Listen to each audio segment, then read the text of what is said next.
அன்பான மாணவர்களே, இன்று நாங்கள் தரம் 9 தகவல் தொடர்பாடல் தொழில்நுட்ப பாடத்தின் முதலாவது அலகான கணினிகளையும் புறச்சாதனங்களையும் கொள்வனவு செய்வதற்கு விவரக் கூற்றுக்களை தயாரித்தல் எனும் பாடத்தின் இறுதிப் பகுதியை பார்ப்போம்.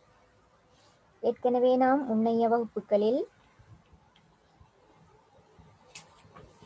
ஒரு கணினியின் புறச்சாதனங்களை தொடர்பாக பார்த்தோம். மேலும் ஒரு கணினியின் விவரக் கூற்றுக்களை இனங்காண்பது தொடர்பாகவும் அதனுடன் தொடர்புபட்ட தொழில்நுட்பம் சார்ந்த நாம் கவனிக்க வேண்டிய முக்கியமான விடயங்கள் தொடர்பாக பார்த்தோம். அதாவது முறை வழியாக்கியின் கதி எவ்வாறு அமைய வேண்டும், ஒரு வன்வட்டின் கொள்திறன் எவ்வாறு அமைய வேண்டும், நினைவக கொள்திறன் அல்லது மெமரி கெப்பாசிட்டி எவ்வாறு அமைய வேண்டும், ஒரு திரை அல்லது மானிட்டரின் அளவு எவ்வாறு அமைய வேண்டும் தொடர்பாக நாம் விரிவாக பார்த்தோம். இன்று நாங்கள் அதன் எஞ்சிய ஒரு பகுதியை தொடர்வோம். அதாவது நிறுவிய மென்பொருள் தொடர்பாகவும் மேலும் தொழில்நுட்பம் சாராத சில விவரங்கள், கட்டாயம் நாம் ஒரு கணினியை வாங்கும் போது கருத்தில் கொள்ள வேண்டிய சில விடயங்கள், தொழில்நுட்பவியல் சாராத விடயங்கள். அதாவது ஒரு கணினியின் விலை, உத்தரவாதம், நிறுவனத்தின் நன்மதிப்பு, விற்பனைக்கு பிந்திய சேவை, இவை தொடர்பாக நாம் இன்று விரிவாக பார்ப்போம். அதாவது மாணவர்களே, கணினியில் நிறுவிய மென்பொருட்கள் தொடர்பாக நாம் இன்று முதலாவதாக பார்ப்போம். நிறுவிய மென்பொருட்கள் எனப்படுவது எமக்கு தெரியும், கணினியில் தரவுகளும் அறிவுறுத்தல்களும் செய்நிரல்களாக தொகுக்கப்பட்ட ஒரு தொகுப்புத்தான் மென்பொருள் என்று நாம் குறிப்பிடுவோம். வன்பொருள் என்பது தொட்டு உணரக்கூடிய பாகங்களாக இருக்கும். அதேவேளை மென்பொருள் என்பது கணினியில் நாம் எமக்கு ஒரு தேவை, ஒரு தொழிலை செய்வதற்கு, ஒரு வேலையை நாம் தொடர்ச்சியாக கணினியில் செய்ய வேண்டுமாக இருந்தால் அதற்குரிய தரவுகளும் அறிவுறுத்தல்களும் ஒரு செய்நிரல் வடிவில் ஏற்கனவே தொகுக்கப்பட்டிருக்க வேண்டும். அவ்வாறான அந்த செய்நிரல்களின் தொகுப்புத்தான் மென்பொருட்கள். அவை வேறுபட்ட மென்பொருட்கள் காணப்படுகின்றன கணினியில். அதில் ஒன்றுதான் பிரயோக மென்பொருள். உதாரணமாக, நாம் கணினியில் எமக்கு தேவையான வேலையை செய்வதற்கு நாம் பயன்படுத்தக்கூடிய மென்பொருட்கள் அனைத்தும் பிரயோக மென்பொருட்கள். உதாரணமாக, நாம் ஒரு கடிதத்தை டைப் பண்ண வேண்டும். நாம் மைக்ரோசாஃப்ட் வேர்டை யூஸ் பண்ணுகின்றோம். அங்கு வேர்ட் மென்பொருள் என்பது ஒரு பிரயோக மென்பொருள். அதுபோன்று ஒரு கணித செய்கையை, ஒரு மார்க்ஸ் ஷெட்யூல் தயாரிக்க வேண்டும், ஆசிரியர்கள் வகுப்பில் உள்ள மாணவர்கள் அனைவரினதும் புள்ளிகள் தொடர்பான ஒரு அட்டவணை இது தயாரித்து அவர்கள் புள்ளி பகுப்பாய்வு செய்ய வேண்டுமெனில் அவர்கள் அங்கு எக்ஸல் ஷீட்டை பயன்படுத்துவார்கள். மைக்ரோசாஃப்ட் வேர்ட் மாதிரி மைக்ரோசாஃப்ட் எக்ஸல் விரிதாள் மென்பொருள், அது ஒரு பிரயோக மென்பொருள். அதுபோன்று ஒரு ஆசிரியர் மாணவர்களுக்கு பாடத்தை கவர்ச்சிகரமான முறையில் விளங்கப்படுத்துவதற்காக ஒரு பிரசன்டேஷனை தயார் செய்வார்கள். முன்வைப்புக்காக நிகழ்த்திகை மென்பொருள், பவர் பாயிண்ட் பிரசன்டேஷன் என்பது பவர் பாயிண்ட் சாஃப்ட்வேர், அது ஒரு பிரயோக மென்பொருள். டேட்டா பேஸ், இது ஒரு பிரயோக மென்பொருள். இப்படியாக எமக்கு தேவையான வேலையை செய்து கொள்வதற்காக கணினியில் நாம் பயன்படுத்துகின்ற மென்பொருட்கள் பிரயோக மென்பொருட்கள். எனவே ஒரு கணினியில் பிரயோக மென்பொருளை நாம் நிறுவ வேண்டுமாக இருந்தால் அதற்கு முதல் நாம் கணினியில் பணி செயல் முறைமை என்ற ஒரு இடைமுக மென்பொருள், ஒரு மென்பொருளை கட்டாயமாக நிறுவியிருத்தல் வேண்டும். ஒரு கணினியை வாங்கும் போது அது நிறுவப்பட்ட மென்பொருளாக பொதுவாக காணப்படும். ஆப்ரேட்டிங் சிஸ்டம் நிறுவப்பட்ட நிலையிலே கணினியை நாம் வாங்கக்கூடியதாக இருக்கும். சில வேளைகளில் நிறுவப்படாமலும் காணப்படலாம். எனவே நாம் கட்டாயம் ஒரு கணினியை வாங்கும் போது அவதானிக்க வேண்டிய, கருத்தில் கொள்ள வேண்டிய ஒரு விடயமே இந்த நிறுவிய மென்பொருட்கள் தொடர்பாகவும். எனவே நாம் பிரயோக மென்பொருட்களை நிறுவுவதற்கு முன் பணி செயல் முறைமை மென்பொருள் நிறுவி இருக்கின்றதா என்பதையும் அவதானிக்க வேண்டும். பணி செயல் முறைமை என்பது ஆப்பரேட்டிங் சிஸ்டம் என்று நாம் அதனை ஆங்கிலத்தில் குறிப்பிடுவோம். ஓஎஸ் என்ற பெயர் உங்களுக்கு பரிச்சயமானதாக இருக்கும். அதாவது மைக்ரோசாஃப்ட் நிறுவனத்தால் வழங்குகின்ற விண்டோஸ் ஆப்பரேட்டிங் சிஸ்டம், லினக்ஸ் என்பது ஒரு ஆப்பரேட்டிங் சிஸ்டம், உபுண்டு என்று சொல்வார்கள். இப்படி நிறைய பணி செயல் முறைமை மென்பொருட்கள் காணப்படுகின்றன. அதாவது ஒரு பயனர் என்பது எனும் போது இங்கு அவதானியுங்கள், இந்த படத்தை வெளியில் காணப்படுகின்ற இது பயனர். பயனர் என்பது யூசர் என்று நாம் குறிப்பிடுவோம்.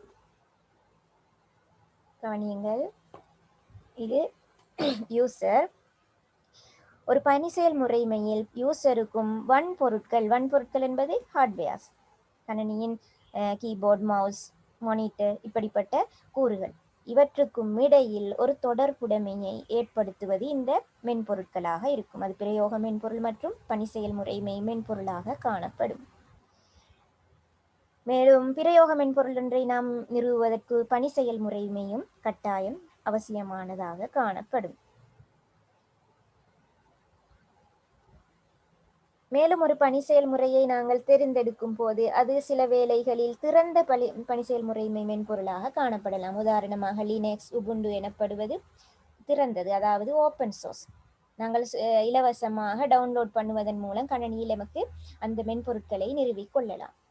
எனினும் விண்டோஸால் வழங்கப்படுகின்ற, மைக்ரோசாஃப்டால் வழங்கப்படுகின்ற விண்டோஸ் ஆப்பரேட்டிங் சிஸ்டம் என்பன உத்தரவு பெற்ற பணி செயல்முறைமை என்று நாம் அதனை குறிப்பிடுகின்றோம். அதாவது லைசன்ஸ் காப்பிரைட் சாஃப்ட்வேர் என்று நாம் அதனை குறிப்பிடுகின்றோம். இது இத்தகைய கணினிகள் விலையும் உயர்வாக காணப்படும். எனவே நாம் ஒரு கணினியை வாங்கும் போது இவ்வாறு மென்பொருள் பயனரின் தேவைக்கேற்ப அந்த மென்பொருட்கள் நிறுவிய மென்பொருட்களின் இயல்பும் வேறுபட்டு காணப்படும். அதற்கேற்ற முறையில் நாம் அந்த கணினியை வாங்குதல் வேண்டும். அத்துடன் ஒரு லேப்டாப்பை வாங்கும் போது, ஒரு ஸ்மார்ட் மொபைல் போனை வாங்கும் போது அதிலும் இந்த ஓஎஸ் ஆப்பரேட்டிங் சிஸ்டம் நிறுவப்பட்டிருக்கின்றதா என்பதை நாம் பார்த்து வாங்குதல் வேண்டும். பொதுவாக ஓப்பன் சுயாதி, அதாவது திறந்த பணி செயல்முறைமை கொண்ட மென்பொருட்கள் நிறுவப்பட்டிருந்தால் அதன் விலை ஒப்பீட்டளவில் குறைவாக காணப்படும். அதே நேரம் காப்பிரைட் சாஃப்ட்வேர், உதாரணமாக விண்டோஸ் போன்றவற்றை நாம் வாங்குவதாக இருந்தால் அந்த கணினிகளும் சற்று விலை கூடுதலானதாக காணப்படும். அடுத்து நாம் பார்ப்போம்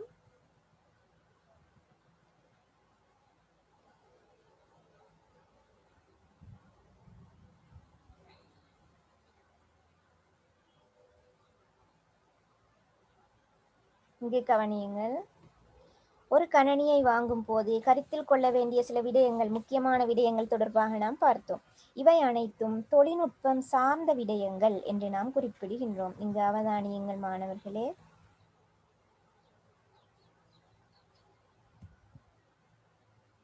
இங்கு காட்டப்பட்டுள்ளது தொழில்நுட்பவியல் சார்ந்த விடயங்கள், அதாவது நாம் பார்த்த விடயங்கள். ஒன்று ப்ரொசஸரின் ஸ்பீட், முறை வழியாக்கியின் கதி தொடர்பாக நாம் ஒரு கட்டாயம் அவதானிக்க வேண்டும்.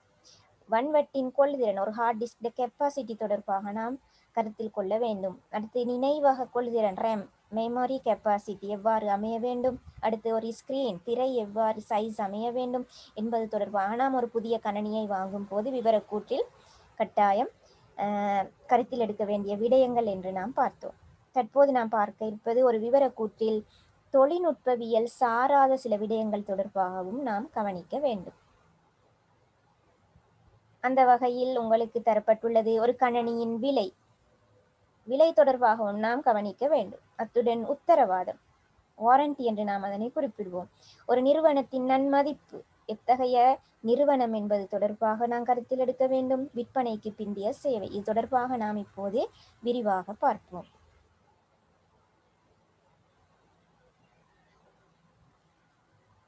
முதலாவதாக கணினியின் உத்தரவாதம், அதாவது நாம் வாரண்டி என்று நாம் இதனை குறிப்பிடுவோம். இது நாம் ஒரு கணினியை வாங்கும் போது கவனத்தில் எடுக்க வேண்டிய ஒரு முக்கியமான விடயமாக இருக்கும். அதாவது ஒரு நிறுவனம் ஒரு கணினியை வழங்குகின்ற உத்தரவாதம் வழங்குகின்ற நிறுவனம் ஒரு நுகர்வோருக்கு ஒரு உத்தரவாதத்தை வழங்கும். அது பல்வேறு வகையாக நாம் பிரித்து அதனை நோக்குகின்றோம். பொதுவாக கணினியை வாங்கும் போது பொதுவாக வழங்கப்படும் உத்தரவாத காலம் ஒன்று இருந்தாலும் பல்வேறு பாகங்களுக்காக விசேட உத்தரவாத காலம் அப்படியும் வழங்கப்படுகிறது. உதாரணமாக நாங்கள் லேப்டாப் ஒன்று வாங்குறமாக இருந்தால் பொதுவாக 3 இயர்ஸ் வாரண்டி இருக்கும். அந்த காலத்தில் நாங்கள் ஏதாவது பிரச்சனைகள் வந்தால் அதனை நாம் உற்பத்தி நிறுவனத்தில் கொண்டு போய் அதனை நாம் சரி செய்யக்கூடியதாக இருக்கும். இது தொடர்பாக நாம் பார்ப்போம். 3 வகையான உத்தரவாதம் காணப்படுகின்றது. ஒன்று உற்பத்தியாளரின் உத்தரவாதம், அதாவது மேனுஃபேக்சரர் வாரண்டி. பொதுவாக இது 1 இயர் வாரண்டியாக இருக்கும், 1 வருடம்தான். அதாவது உற்பத்தி செய்கின்ற நிறுவனம் அந்த உற்பத்தி பொருளுக்காக கணினிக்காக வழங்குகின்ற உத்தரவாதம். இந்த காலத்துல இந்த 1 வருஷத்துக்குள்ளுக்கு நாங்கள் கணினியில் ஏற்படுகின்ற ரெப்பையாஸ், ஏதாவது ஒரு பிரச்சனையோ ஏற்பட்டால் அதற்கு பதிலாக எங்களுக்கு ஒரு புதிய கணினியையே பெற்றுக்கொள்ளக்கூடியதாக இருக்கும் இந்த 1 இயர் காலப்பகுதியில். அது உற்பத்தியாளரின் உத்தரவாதம். இலகுவான பிரச்சனையாக இருந்தால் தீர்த்து தருவார்கள், அல்லது அதற்கு பதிலாக புதிய கணனியை பெற்றுக்கொள்ளக்கூடியதாக இருக்கும். இரண்டாவது வகை நீடிக்கப்பட்ட உத்தரவாதம். இது 2 years, பொதுவாக 2 வருடங்களுக்கு தருவார்கள். அதாவது இந்த பொருளுக்காக நாங்கள் பொதுவான ஒரு விலை, நிர்ணயிக்கப்பட்ட விலையை விட இந்த உத்தரவாதத்தை நாம் பெற வேண்டுமாக இருந்தால் சற்று அதிகமான விலை கொடுத்து அந்த கணனியை வாங்க வேண்டும். எனவே 1 வருடத்தில் ஏற்படுகின்ற பழுதுக்கு பதிலாக 2 வருடங்களில் ஏற்படும் ரிப்பேர்ஸை இதன் மூலமாக எமக்கு நிவர்த்தி செய்து கொள்ளக்கூடியதாக இருக்கும். அப்பொருளுக்கு குறித்த விலையிலும் பார்க்க கூடுதலான பணத்தை நுகர்வோர் செலுத்த வேண்டியதாக இருக்கும்.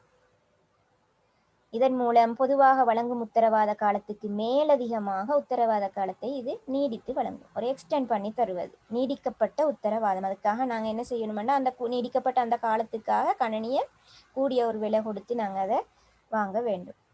அடுத்தது அமைவிட உத்தரவாதம். அமைவிட உத்தரவாதம் எனும்போது பொதுவாக 3 வருடங்களை கொண்ட வாரண்டியாக இருக்கும். இந்த காலப்பகுதியில் ஒரு கணனியில் ஏற்படுகின்ற ஒரு பிரச்சினைகளுக்கு நாங்கள் வாங்கிய அந்த நிறுவனம், நாங்கள் வாங்கிய அந்த கடைகளாக இருக்கட்டும், அதை என்ன செய்யும் என்றால் ஒரு டெக்னீசியன்ஸ் எங்களுக்கு அனுப்பி வைத்து அதனை திருத்தி தரக்கூடிய ஒரு வசதி காணப்படுகின்றது. தொழில்நுட்பவியலாளர்கள், டெக்னீசியன்ஸ் என்ன செய்வாங்க என்றால் உங்கள் அமைவிடத்துக்கு வந்து எமது கணனியை திருத்துதல், தொழிற்படாத பகுதிகள் இருப்பின் அவற்றை நீக்கி புதிய பகுதிகளை பொருத்துதல் மற்றும் சோதித்தல் போன்ற பணிகளை மேற்கொள்வர். அமைவிட உத்தரவாதம் எங்களோட இடத்துக்கே வந்து அதை திருத்தி தரக்கூடிய ஒரு வாரண்டி மெத்தட். அடுத்து நாம் கவனத்தில் எடுக்க வேண்டியது விலை. ஒரு கணனியை வாங்கும் போது கட்டாயம் கருத்தில் கொள்ள வேண்டிய இன்னொரு விடயம்தான் விலை. விலை எனும் போது ப்ரொசஸர், நாம் ஏற்கனவே பார்த்தோம் தொழில்நுட்பம் சார்ந்த சில விடயங்கள். அதில் ஒன்று ப்ரொசஸரின் ஸ்பீட். கதி கூடுதலாக இருந்தால் கணனியின் விலையும் கூடுதலாக இருக்கும். ஆனாலும் வினைத்திறனான தரமான கணனியாக அது காணப்படும். அடுத்து தெரிவிப்பு. மானிட்டரின் சைஸ் அதிகமாக இருக்கும் போதும் கணனியின் விலை அதிகமாக இருக்கும். கூடுதலாக நினைவக கொள்திறன், ரெம்மின் அளவு கூடுதலாக இருந்தாலும் விலை அதிகமாக இருக்கும். ஸ்டோரேஜ், தேக்க கொள்திறன் அதிகமாக இருக்கும் போது உள்ள வன்வட்டு, ஹார்ட் டிஸ்க் கெப்பாசிட்டி அதிகமாக உள்ள கணனியின் விலையும் அதிகமாக இருக்கும். நீண்ட கால உத்தரவாதம் உள்ள கணனியின் வாங்கும் போது வாரண்டி பீரியடும் அதிகமாக, இது தொழில்நுட்பம் சாராத ஒரு விடயம். நீண்டகால உத்தரவாதம் உள்ள கணனியாக இருந்தால் அதன் விலையும் அதிகமாக இருக்கும். இது தொடர்பாகவும் நாம் கவனத்தில் எடுத்து ஒரு கணனியை வாங்குதல் வேண்டும். அடுத்து நாம் கவனிக்க வேண்டிய விடயம் விற்பனைக்கு பிந்திய சேவை. அதாவது நாம் இப்போது கணனியை வாங்கிவிட்டோம். கணனியை வாங்கிய பின்னர் ஏற்படக்கூடிய பிரச்சினைகளுக்கு அந்த விற்பனை நிறுவனம் எமக்கு வழங்கக்கூடிய சேவைகள். ஒன்று, தொழில்நுட்பவியல் ஆலோசனைகளை வழங்குவார்கள். மற்றது தொழில்நுட்பவியல் உதவி, டெக்னிக்கல் அட்வைஸ் மற்றும் டெக்னிக்கல் சப்போர்ட். நாம் எமக்கு ஏதாவது ஒரு பிரச்சனை என்றால் அவர்களுக்கு கணனியை எடுத்து சென்று காட்டாமல் நாம் அதனை தொலைபேசியின் மூலமாக அழைத்து எமது பிரச்சினைகளை தீர்த்து கொள்ளக்கூடிய வசதிக்கு ஏற்ப அவர்கள் எமக்கு தொலைபேசி எண், மின்னஞ்சல் முகவரி, இணையதள முகவரி என்பவற்றை வாடிக்கையாளர்களுக்கு தந்து வைப்பார்கள். எனவே அவர்கள் இலவசமாக ஆலோசனைகளை அதன் மூலம் வழங்குவார்கள். தேவை ஏற்படின் டெக்னிக்கல் சப்போர்ட், உதவியை கூட செய்யக்கூடிய சேவை வழங்கும் நிறுவனங்கள் காணப்படுகின்றன. அது தொடர்பாகவும் நாம் கருத்தில் கொள்ள வேண்டும்.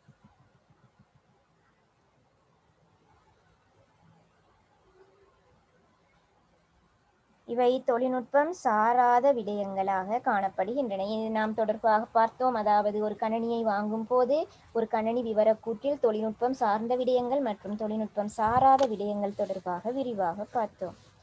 இனி நாங்கள் ஒரு கணனியில் காணப்படக்கூடிய துறைகள், ஆங்கிலத்தில் போர்ட்ஸ் என்றதை குறிப்பிடுவோம். அதாவது கணனியுடன் தொடர்புபட்ட புறச்சாதனங்களை தொடுப்பதற்காக காணப்படக்கூடிய, கணனியில் காணப்படக்கூடிய துளை வடிவாக காணப்படக்கூடிய பகுதிதான் நாம் துறைகள் என்று குறிப்பிடுவோம், போர்ட்ஸ் என்று.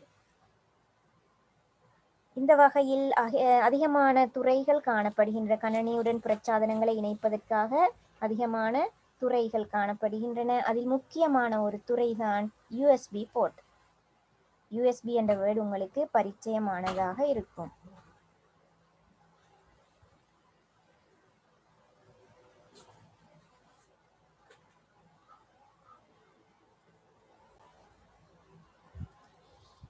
அதாவது அகில தொடர்பாட்டை என்று நாம் இதனை தமிழில் குறிப்பிடுவோம். Universal serial bus USB port. பொதுவாக உங்கள் கணனியில் pen drive, scanner, printer, keyboard, mouse, hard disk போன்ற அதிகமான உபகரணங்கள் சாதனங்களை இணைப்பதற்காக கணனியில் காணப்படுகின்ற துறை யூஎஸ்பி போர்ட்டாக காணப்படும். எனவே யூஎஸ்பி போர்ட் அதிகமாக உள்ள கணனியாக இருந்தால் அது உங்களுக்கு பயன் கூடுதலாக அதன் மூலம் பெற்றுக்கொள்ளக்கூடியதாக இருக்கும்.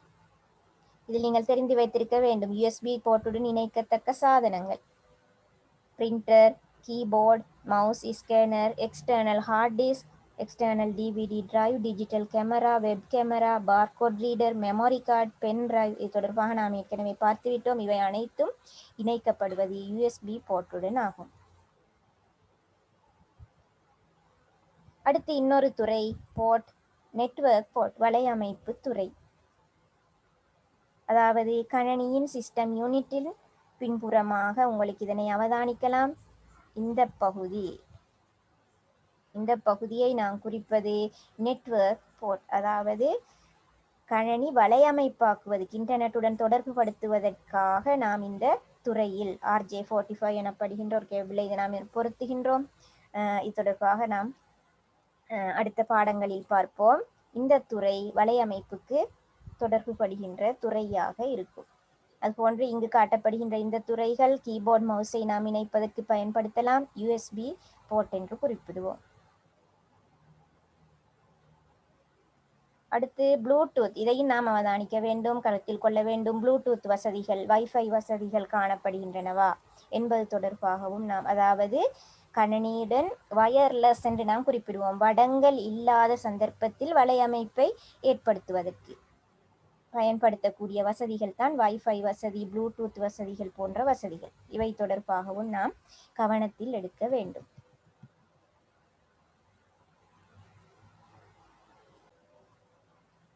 சரி மாணவர்களே, இனி நாம் இந்த பாடம் முடிந்துவிட்டது. இந்த பாடத்தில் வந்திருக்கக்கூடிய ஆக்டிவிட்டி புக்கில், உங்கள் செயற்பாட்டு புத்தகத்தில் வந்திருக்கும் சில ஆக்டிவிட்டிஸை நாம் பார்ப்போம்.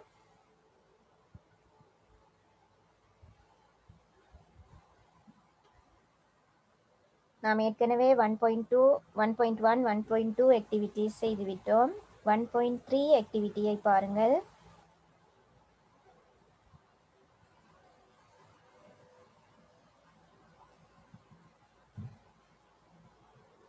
ஒரு கணனி முறைவழியாக்கியின் விவரக்கூற்றுக்களை அவதானிக்க. திஸ் பிசி படவுருவில் சுட்டியின் வலது பொத்தானை சொடக்கி பெறப்படும் திரையில் ப்ராப்பர்ட்டிஸை தெரிவு செய்து விவரக்கூற்றுக்களை பெற முடியும். அதாவது மாணவர்களே, நாம் ஏற்கனவே பார்த்தோம், ஒரு விவரக்கூற்று, கணனி தொடர்பான விவரக்கூற்றுக்களை அவதானித்தோம். எவ்வாறு அமைய வேண்டும் என்பது தொடர்பாக பார்த்தோம். ஒரு கடையில் போய் நாம் ஒரு கணனியை வாங்கும் போது அந்த கணனியில் விவரக்கூற்று, ஏற்கனவே நாம் சொன்ன இந்த விவரங்கள் தொடர்பாக கணனியில் எங்கே தேடுவது என்று உங்களுக்கு ஒரு கேள்வி இருக்கலாம். எனவே விவரக்கூற்று சம்பந்தமான விடயங்களை பெற நீங்கள் செய்ய வேண்டியது, அவதானியங்கள், நான் செய்து காட்டுகின்றேன்.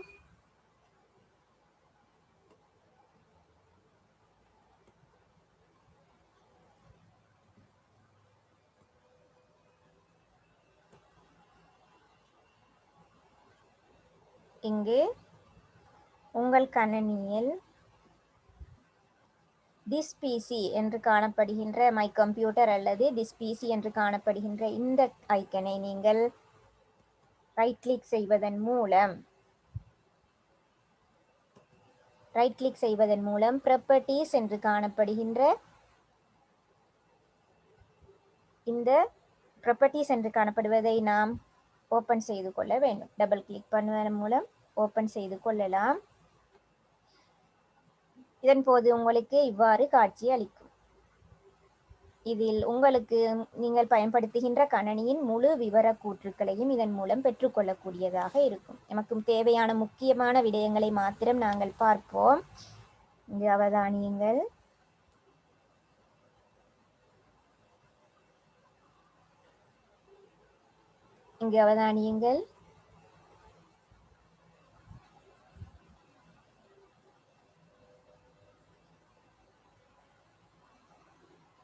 ப்ரொசஸர் ப்ரொசஸர் எனப்படுவது முறை வழியாக்கி. நாம் பார்த்தோம் முறை வழியாக்கியின் கதி, முறை வழியாக்கியின் வகை, முறை வழியாக்கியின் உற்பத்தி நிறுவனம் என்பது தொடர்பாக விவரக்கூற்றில் கருத்தில் கொள்ள வேண்டும் என்பது தொடர்பாக பார்த்தோம்.